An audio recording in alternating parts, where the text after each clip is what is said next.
അപ്പം ഈ കറി എന്നാന്ന് കണ്ടില്ലേ, ഇത് ചേനക്കറിയാണ്. ചേനപ്പുഴുക്കെന്ന് പറയാം. തന്നെയും കഴിക്കാം, സാമ്പാർ അല്ല ചമ്മന്തിയോ ഇറച്ചിക്കറിയൊക്കെ കൂട്ടി കഴിക്കാം, ചോറിന് കറിയായിട്ടും കഴിക്കാം. അങ്ങനെ രണ്ട് ഉപയോഗമുള്ള ഒരു ചേനപ്പുഴുക്കാണ്. ഇതെങ്ങനെ ഉണ്ടാക്കിയെന്ന് നമുക്ക് നോക്കാം. ചേന വിത്തിന് വെക്കാനായിട്ട് പറിച്ചത്. അതിൻ്റെ സ്ഥാനമൊന്നും അറിയത്തില്ലായിരുന്നു. കിള കൊണ്ട് ഒരെണ്ണം നടുവേ മുറിഞ്ഞു പോയി. ഉണ്ടോ? അതിനെ നമുക്കിന്ന് ഒരു ചേന അരച്ചിട്ട് പുഴുക്ക് വെക്കാം. അതിൻ്റെ ഒരു 4/1 ഭാഗം പോലും ഇല്ല, ഇത്ര മതി. ഇതൊന്ന് ചെത്തിക്കഴുകി മണ്ണും കളഞ്ഞ് ചെറുതാക്കി കൊണ്ടുവരാം. ഒരു ഭാഗം മുടിപാട് എല്ലാം ചെത്തിക്കളഞ്ഞ് നന്നായിട്ട് ചെത്തി കഴുകി എടുത്തിട്ടുണ്ട്. വണ്ണം ഉണ്ടോയെന്ന് നമുക്കൊന്നും കൂടെ കഴുകാം. എന്നിട്ട് ഈ കുക്കറിലേക്ക് നമുക്കിത് ചെറുതാക്കി കപ്പ കൊത്തി ഞുറുക്കുന്നവരെ കൊത്തി ഞുറുക്കി അങ്ങോട്ടിടാം.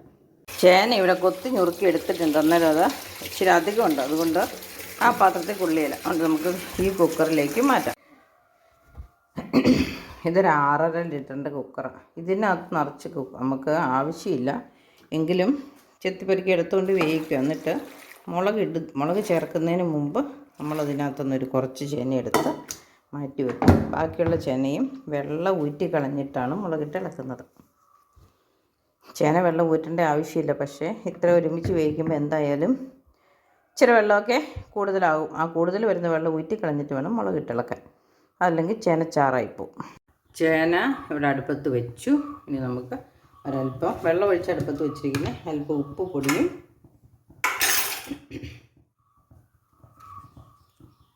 തേങ്ങ ചിരണ്ടിയത് ഇടാം.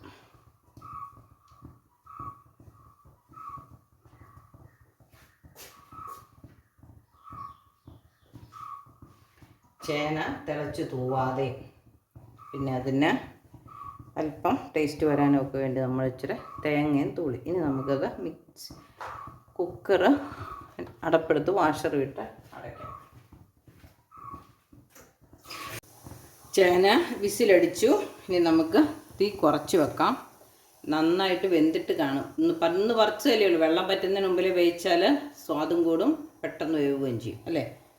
അപ്പം നമുക്ക് തീ ഓഫാക്കിയിട്ട് പ്രഷർ പോകാൻ വേണ്ടിയിട്ട് വെയിറ്റ് ചെയ്യാം. ചേന വിസിലടിച്ച് നിർത്തി വെച്ചു. ഇനി നമുക്ക് ചേനയ്ക്ക് വേണ്ട ഒരരപ്പ് റെഡിയാക്കാം. തേങ്ങ, കറിവേപ്പില, പച്ചമുളക്, ഒരു വെളുത്തുള്ളി, കുറച്ച് കൊച്ചുള്ളി, ഇത്ര നമുക്കൊന്ന് അരച്ചെടുത്തുകൊണ്ട് വരാം. നല്ല വെണ്ണ പോലെ അരയൊന്നും വേണ്ട. അപ്പോൾ നമുക്ക് ഈ മിക്സിയുടെ ജാറിലിട്ട് ഇതൊന്ന് അരച്ചെടുത്തുകൊണ്ട് വരാം. അന്നേരത്തേനും ചേനയുടെ പ്രഷർ പോയി തുറക്കാറാകും. തുറന്ന് നോക്കി ഇതിനകത്ത് വെള്ളമുണ്ട്, ചേന വെന്തിട്ടുണ്ടോ എന്ന് നമുക്കൊന്ന് നോക്കാം. ചേന ഇത് നന്നായിട്ട് വെന്തിട്ടുണ്ട്.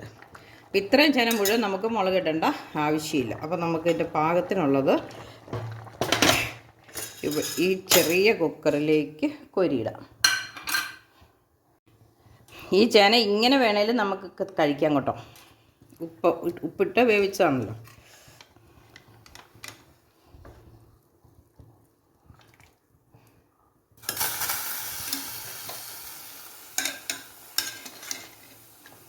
ചാറാക്കേണ്ടവർക്ക് വെള്ളത്തോടെ എടുക്കാം. ഇതിപ്പോൾ ഞാൻ ചാറില്ലാതെ എടുക്കുന്നത് കൊണ്ട് ഇത്രയും മതി നമുക്കിപ്പോൾ കറി വെച്ച് കൂട്ടാം. അത് അതിനകത്തേക്ക് മുളക് അരച്ചത് നമുക്ക് ചേർത്ത് കൊടുക്കാം.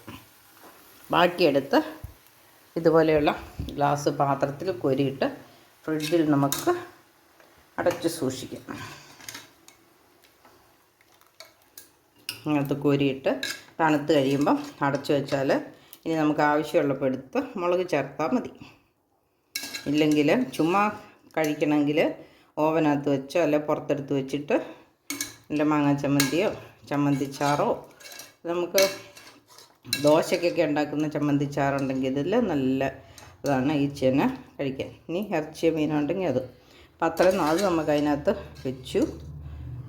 ഇത് നമ്മൾ ഇപ്പോൾ കറി മുളക് അരച്ചിട്ട് ഒരു ചെറിയ പുഴുക്ക് പോലെ ഒരല്പം ഉപ്പ് കുറവുണ്ടായിരുന്നു ചേന കഷ്ണം എടുത്തത് നോക്കിയപ്പോൾ. അപ്പോൾ നമുക്ക് ഇച്ചിരി ഉപ്പും കൂടെ ചേർത്തു. ഇനി നമുക്ക് കറിവേപ്പില ഞാൻ അരച്ചിട്ടുണ്ട്.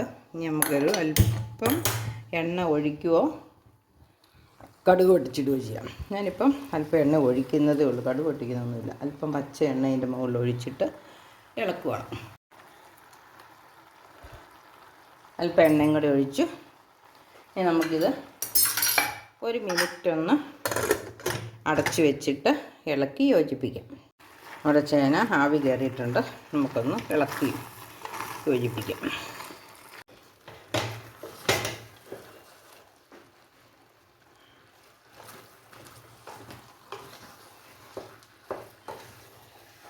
ഇത് നമുക്കിങ്ങനെ വെറുതെ അല്പം ചമ്മന്തിയൊക്കെ കൂട്ടി തിന്നാം, ചോറിൻ്റെ കൂടെ കറിയായിട്ടും കൂട്ടാം.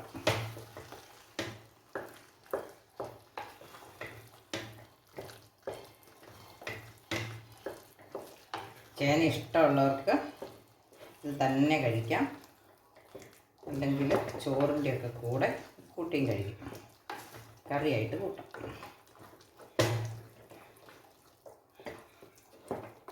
നമുക്ക് ഉപ്പൊന്ന് നോക്കാം.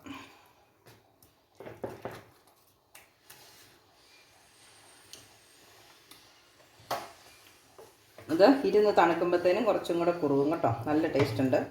ഞാൻ വെളുത്തുള്ളി മാത്രമേ അരച്ചുള്ളൂ, ജീരകം അരയ്ക്കാൻ ഇഷ്ടമുള്ളവർക്ക് ജീരകം അരയ്ക്കാം. നല്ലപോലെ അരയൊന്നും വേണ്ട, പതുക്കെ ഒന്ന് ഒതുക്കിയെടുത്താൽ മതി. ചോറും ചേനക്കറിയും ഞാനിപ്പോൾ കറിയായിട്ടാണ് കേട്ടോ, പുഴുക്കായിട്ടല്ല എടുക്കണേ, കറിയായി. പാവയ്ക്കാത്തോരനും ചാളയും ചമ്മന്തി.